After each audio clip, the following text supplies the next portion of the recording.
پھر اس نے ایک اور گویا تیسری مہم کا سامان کیا، یہاں تک کہ جب دو پہاڑوں کے درمیان پہنچا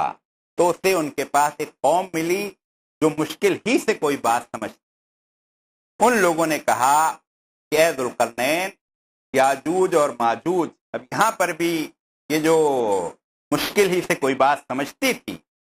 اس پر بھی ذہن جو مناظر حسن گیلانی صاحب نے اس کی تشریح کی ہے وہ یہ کہ اس کا یہ مطلب نہیں ہے کہ وہ زبان نہ بولنا کیا مسئلہ ہے، زبان نہ بولے لیکن کنوے تو ہوا نا، تبادلہ خیال تو ہوا اشاروں میں یا کسی طرح، اس لیے یہ مسئلہ نہیں ہے۔ اس کا مسئلہ ہے کہ بالکل ہی یعنی گری پڑی قوم، بالکل ہی پسی ہوئی قوم، بالکل ہی کوئی جس کو کہتے ہیں نا کہ دبی ہوئی قوم، کہ جس کو اپنی بات کا اظہار بھی کرنا نہیں آتا، اس کا گویا انہوں نے کہا ہے کہ بالکل گرے پڑے لوگ اور پسماندہ اور بالکل ہی جن کا حال برا ہو، اس طرح کے لوگ، ان لوگ تو ان کے پاس ایسی قوم ملی جو مشکل ہی سے کوئی بات سمجھتی تھی۔ ان لوگوں نے کہا کہ اے ذوالقرنین، یاجوج اور ماجوج اس سرزمین میں فساد پھیلاتے، تو کیا ہم تجھے کوئی ٹیکس اس کام کے لیے دیں کہ تو ہمارے اور ان کے درمیان ایک بند تعمیر کر دے؟ یعنی وہ تھے تو،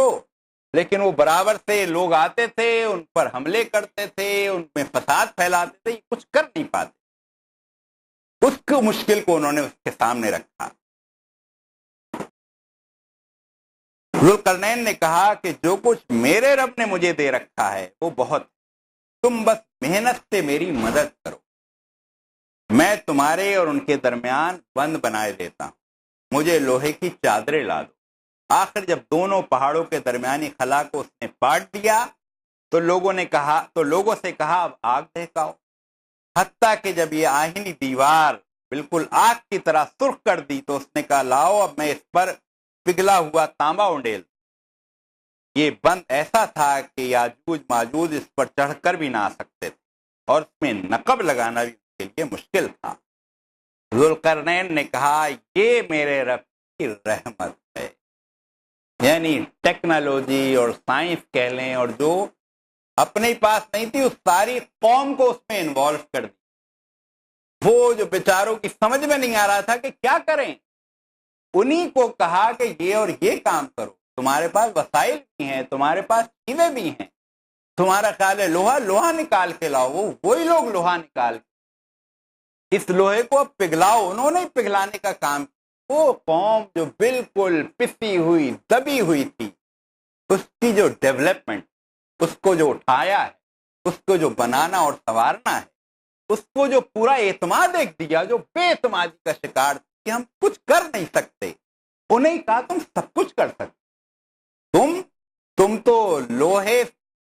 کو زمین سے نکال سکتے، اس کو پگھلا سکتے ہو، تم ہی اس کے اندر یہ صلاحیت پیدا کر سکتے ہو، اس کو سرخ کر دو، اتنا گرم کر کے پگھلا دو۔ یہ سارا کام گویا اسی قوم سے لیا گیا جو بیچاری بالکل گری پڑی کوئی قوم، اور اس کے بعد پھر کہا یہ کہ یہ میرے رب کی رحمت ہے، کوئی تکبر نہیں،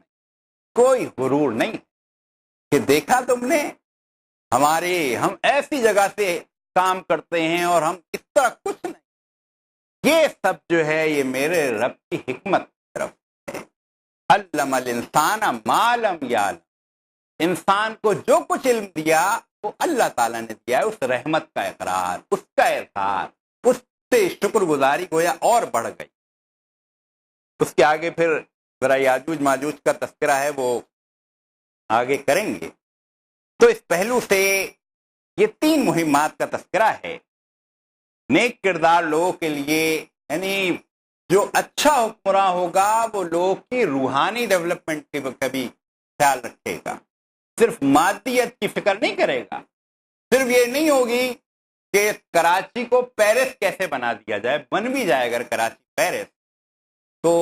وہاں تو خودکشیاں ہو رہی ہیں، وہاں تو ہر منٹ پہ عورت کی عزت اٹھ رہی ہے، وہاں نفسیاتی مریض بڑھتے چلے جا رہے ہیں،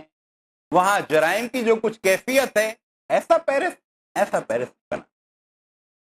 وہ جس میں کہ لوگوں کو جینے کا مزہ آئے، زندگی میں رس گھلا ہوا ہو، نائٹ کلب، شراب خانے، اچھی سڑکیں، یہ سب زندگی میں رس نہیں گھولتے اس طرح سے. اس کے بلکہ اچھا حکمراں جو ہے وہ دراصل جینے کا مزہ، زندگی میں حلاوت، زندگی میں مٹھاس، یہ جو جینے کا مزہ یہ اگر ہوتا تو آج مغربی دنیا میں کوئی خودکشی نہ ہو رہی ہوتی. تو جو اچھا حکمراں ہے وہ قلب اور روح کی بھی فکر کرتا ہے، کی بھی فکر کرتا ہے کہ سڑکیں بھی اچھی ہو جائیں، گھر بھی اچھا ہو جائے، لوگوں میں کیفیات ہو جائیں، غربت مٹ جائے، لیکن انسانیت سنور جائے، انسانیت کو سکھ اور چین ملے، انسانیت کو اطمینان ملے، ان کو آسانیاں فراہم ہوں. اور ظاہر ہے کہ بد کرداریوں کے نتیجے میں تو بے چینی بڑھتی. تو اس لیے پہلی مہم میں تو اس طرف اشارہ ہے. دوسری مہم میں صرف یہ ہے کہ ایسے لوگوں کے پاس وہ پہنچے جو طلوع شمس کے وقت سورج کی کرنیں جن پہ پڑتی. تو مناظر حسن گیلانی صاحب نے بس انہی الفاظ کو اسی مفہوم میں لیا ہے کہ جو قرآن کہہ رہا ہے اسی مطلب میں لیا جائے. اور اس کا مطلب یہ ہے کہ وہ اس طرح کے ڈیولپ تھے، فطرت سے گویا جڑے ہوئے تھے. یہ سورج کہاں سے ہے، کس کا آیا ہے، کس نے بنایا ہے، وہ اس سے پورا استفادہ کرتے تھے اور ان کو کسی اور چیز کی ضرورت نہیں. پھر تیسری قوم کی جو طرف اشارہ ہے کہ ایک ایسی پسماندہ کہ جو کہ سمجھ بھی نہیں سکتے تھے بات، ان کو انہوں نے اپنا ایک مسئلہ پیش کیا. اس مسئلے کو ذوالقرنین نے ہینڈل کیا، اور ہینڈل یہ نہیں کیا کہ ہم اپنی چیزیں بھیج دیتے، ہمارے کارندے آ جائیں گے اور ہماری فوج آ جائے گی اور ہمارے ٹیکنیکل لوگ آ جائیں گے، تم یہ کام تم یہ کر سکتے ہو، اپنی دنیا آپ پیدا کر، اگر تم ہے اپنی دنیا تم آپ پیدا کرو. اور وہ جو علامہ اقبال نے کہا ہے نا کہ وہی جہاں ہے تیرا اس کو خود کرے پیدا، یہ سنگ و خشت نہیں جو تیری نگاہ میں ہے. دوسروں کی دنیا کو اپنا سمجھ لینا، دوسروں کو اپنا چھاپ لگا کے سمجھنا، یہ ہمارا، تو اس سے اعتماد پیدا نہیں ہوتا. قوموں میں اعتماد پیدا ہوتا ہے جب وہ یہ سمجھیں کہ خود کیا ہے، اپنے ہاتھوں سے کیا ہے، اپنے آپ بنایا ہے. ادھار کی چیزیں لے لے کر اور قرضے کی بنیاد پہ چلنے والی اجتماعیت میں اعتماد نہیں ہوگا. تو اس لیے ایک طرف تو ان کی کیفیت یہ تھی، بات کرنے کا سلیقہ گویا نہیں تھا. دوسری طرف ایسے سلیقہ مند ان کو بنا دیا کہ وہی تھے جنہوں نے وہ ٹیکنیکل مہارت حاصل کی اور ٹیکنیکل عروج حاصل کیا کہ انہوں نے لوہا بھی فراہم کیا، لوہے کو پگھلایا بھی، اس کو پہاڑوں کے بیچ میں بھی ڈالا، اس کو پھر اس کے اوپر سیسا اور تانبا ڈالا، اور اس لحاظ سے وہ پوری ڈیولپ ایک طرح سے وہ قوم بن گئی. اور اس سب کے بعد تو اس لیے یہ سب پھر بات کہا گیا یہ سب اللہ کی رحمت ہے. تو مسلمانوں کے بارے میں یا بین السطور اس میں اگر اشارہ ہے کہ دجالی فتنے سے مقابلے کے لیے ہے تو قوت، لیکن یہ قوت وہ لوگ فراہم کر سکتے ہیں جو رب کی رحمت پر پورا اعتماد کرتے ہیں، اس سے جڑے ہوئے، اسی کے آگے گویا لو لگاتے، اور پھر ذہنی آزادی ان میں غلام نہ ہو. اور اصل تو جب تک ذہن آزاد نہ ہو آزادی کی تمنا پیدا نہیں ہوتی.